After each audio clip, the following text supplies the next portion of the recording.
Are you scared and confused about the home buying process? Well, don't be, because today I'm going to give you 7 easy steps in the home buying process in under 7 minutes. Come on, let's go.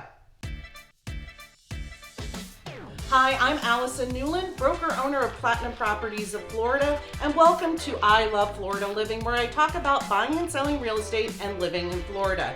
If you like what you see, don't forget to subscribe, and I always like to read your comments, so post one below. The first thing you want to do is get pre-qualified. That is going to let you know how much you can afford. So you do that by contacting a local lender or a mortgage broker. Now, as a realtor, I have a list of people that I like to connect with my buyers because I know that these mortgage brokers are easy to reach, they're really good to buyers, and they walk you through the entire process from start to closing. They even show up at closing. And those are the kind of mortgage people I like to connect with my buyers. That person asks you some questions, they find out how much you can afford, and then we have a number. And we're on to step number 2. After you have gotten pre-qualified, we know what your budget is. So now we can actively search for homes that we can actually make appointments for and go and see. Up until now, you've only been able to really search online. But once you have that pre-qualification, you can now set up appointments to see homes. So your realtor will set up a search based on your criteria that you want 3 bedroom, 2 bath, 4 bedroom, 3 bath, whatever it is. They will set that up and they will say, hey, something has hit the market. Do you want to go see it? And you can go see it. It's going to take a while before you find that perfect home. So don't get discouraged if you go and see a handful of homes and it's not right for you yet. You will know when you walk in the door if that home is right for you. That leads me to step number 3, the exciting part of writing up the offer.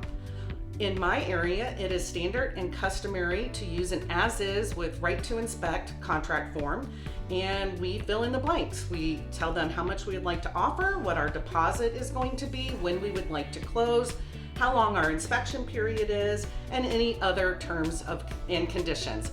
We sign that electronically and submit it over, and now assuming that the seller accepts that offer or counters, but basically we come to an agreement and we are under contract. So that's step number 3, which leads us into step number 4. Step number 4 is when you do your inspections. Right after you go under contract, your inspection period begins, and it's very typical that your inspection period would be about 10 days, but you need to check with your contract to make sure that you know what your inspection period is. But all of your inspections are done during that period. So you'll do a home inspection, you'll do probably a 4-point inspection for insurance, you'll do a WDO or / termite inspection, you might do a septic inspection. So there's all kinds of different inspections you can do, and your realtor can guide you through this process.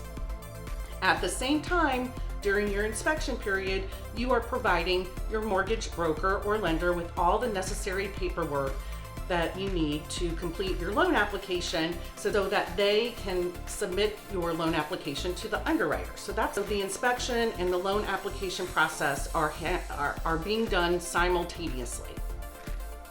Now we're into step number 5. Step number 5 is the appraisal process. And I put that in there because it's a very important part of the home buying process. Because yes, you're pre-approved, you like a house, you made an offer, you've done your inspections, but now in order for the bank to loan you the money, they have to make sure that the property is worth what you're paying for it. That's the purpose of the appraisal.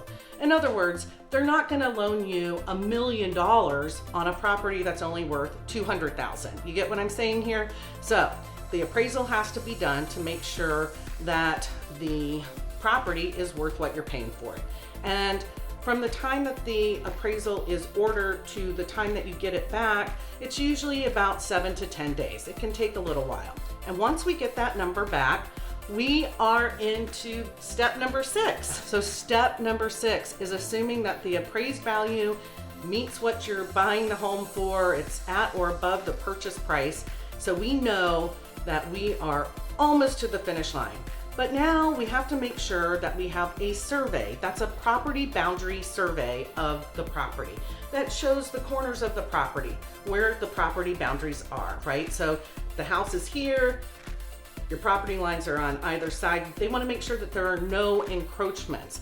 Now, the lender doesn't require the survey, but it's required as part of the closing process because the lender will require in Florida what's called a Florida Form 9, which requires a survey.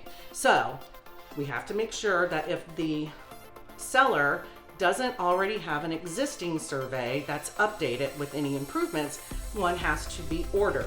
But we don't want to order a survey before we know if the appraisal situation is A-okay. So that's why I say that that is step number 6. And now we're on to step number 7, getting the clear to close and signing the documents. Once you get the clear to close, that means that the underwriter for your loan has cleared any conditions of giving you that loan.